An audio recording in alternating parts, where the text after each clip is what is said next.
দেশের সংঘাতময় পরিস্থিতির কারণে চাঁপাইনবাবগঞ্জের আম চাষি ও ব্যবসায়ীদের ক্ষতি হয়েছে কমপক্ষে ১০০ কোটি টাকা।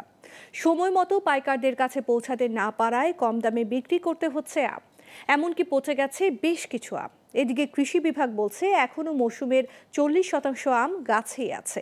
এই আম বিক্রি করে চাষি ও ব্যবসায়ীরা পুষিয়ে নিতে পারবে ক্ষতি। কোটা সংস্কার আন্দোলন ঘিরে দেশ জুড়ে সংঘাতময় পরিস্থিতি। এরপর কারফিউ জারিতে গেল ১০ দিন সারা দেশের বাজারে আম পাঠাতে পারেনি চাঁপাইনবাবগঞ্জের চাষি ও ব্যবসায়ীরা। তাই স্থানীয় বাজারে এসব আম বিক্রি করেছে কম দামে, ফলে খানিকটা লোকসান দিতে হয়েছে তাদের। তবে চাষিদের দাবি, বেশ কম দামে আম বিক্রি করায় ক্ষতিগ্রস্ত হয়েছে তারা। প্রত্যেকটি আম পেকে গেছে এবং প্রত্যেকটি আমই পাকা দেখা দিয়েছে, গাছ থেকে পড়ে যাচ্ছে।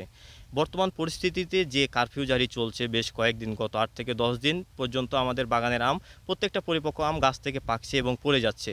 এই আমটা আমরা বাজারজাত করতে পারছি না। এমনও হয়েছে যে প্রথম দিন আমরা আম পেড়ে ক্যারেট করে ঢাকার উদ্দেশ্যে ট্রাক ছেড়ে দিয়েছে, কোনো দিন রাজশাহী, কোনো দিন নাটোর, এরকম থেকে এই জেলাগুলো থেকে আবার আমাদের ট্রাকগুলো রিটার্ন এসছে। চাঁপাইনবাবগঞ্জ কৃষি অ্যাসোসিয়েশনের তথ্য বলছে, এ জেলা থেকে ১০ দিনে সরবরাহ হতো ৩৫,০০০ মেট্রিক টন আম, যার বাজার মূল্য ২৫০ কোটি টাকা। পচে নষ্ট ও আম কম দামে বিক্রি করায় লোকসান হয়েছে কমপক্ষে ১০০ কোটি টাকা। এক দিনে কিন্তু আমাদের চাঁপাইনবাবগঞ্জ জেলা থেকে যেহেতু এবার কম আম, ২৫ থেকে ৩০ কোটি টাকার আম অন্য জেলায় যায়, চাঁপাইনবাবগঞ্জ জেলা থেকে অন্য জায়গায় রপ্তানি হয় কিছু আম। তো এবার যেটা হয়েছে যে এই গত ১০ দিনে মোটামুটি বলতে পারি যে আমরা অ্যাপ্রক্সিমেটলি ভাবছি প্রায় ১০০ কোটি টাকা মতো লস হয়েছে আমাদের চাষিদের। এদিকে কৃষি বিভাগ বলছে এখনও গাছে আছে ৪০% আম। সংকট কাটিয়ে পরিস্থিতি স্বাভাবিক হলে চাষি ও ব্যবসায়ীরা ক্ষতি পুষিয়ে নিতে পারবে। আমাদের শিবগঞ্জ একটা বড় এরিয়া জুড়ে আমাদের ফজলি আছে, এটি লেট ভ্যারাইটি। এছাড়া ভোলাহাট বা অন্যান্য জায়গায় যে আশ্বিন আছে, এটা একটা বড় অংশ জুড়ে আছে, এটি লেট ভ্যারাইটি।